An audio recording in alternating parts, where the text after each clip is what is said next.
Hi, Crystal and Dylan. After reading this interview with Enid Lee about multicultural and anti-racist education, I found myself with a lot of comments and finding it quite intriguing with what Enid was saying as far as the importance of multicultural education and anti-racist education, as well as some of the themes and ideas that should be reflected in the classroom as a result of that. So for part one of the discussion,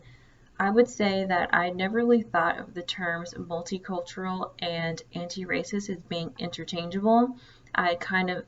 assumed or just thought of them as being two separate things. I really liked how she exposed the superficial meaning that's now associated with multicultural, where when you think of multicultural, there's often this focus on, the different types of clothing of cultures or food of cultures and things like that. Not to say that those things are invalid, but when looking at multicultural and anti-racist, you know,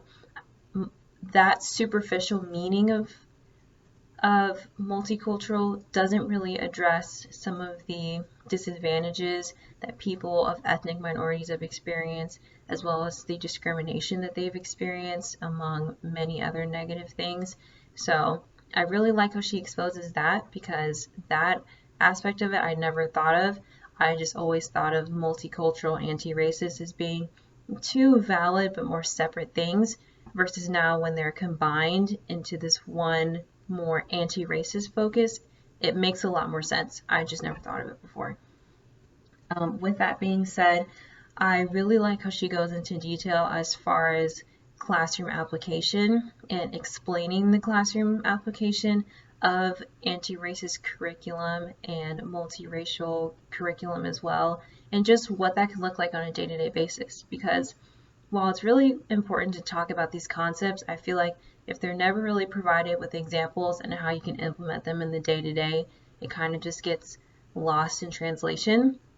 And so I really liked how she provided examples of different types of activities that schools could hold, or the different types of decorations that can be put up in a classroom, or even just the language that a teacher could use to purposely include all students of all ethnic minorities, while also taking the focus away from Eurocentrism and putting the focus more on ethnic minorities, especially if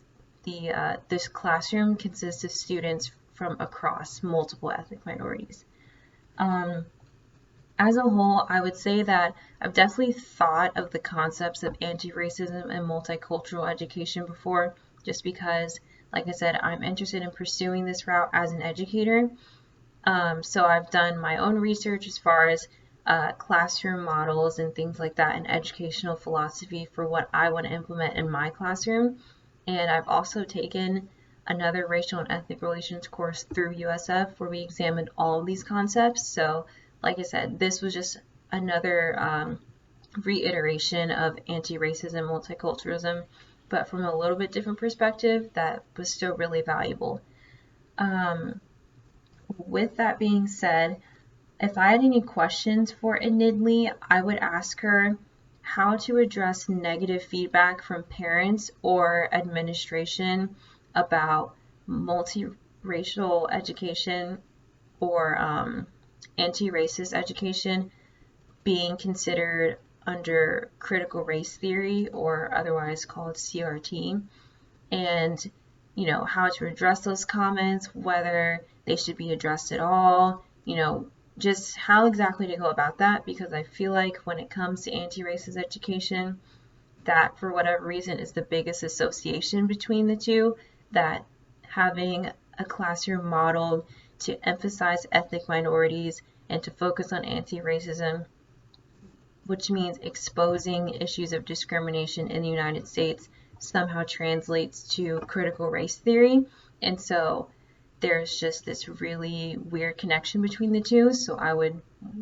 definitely want to ask her about how to address those kind of questions and comments,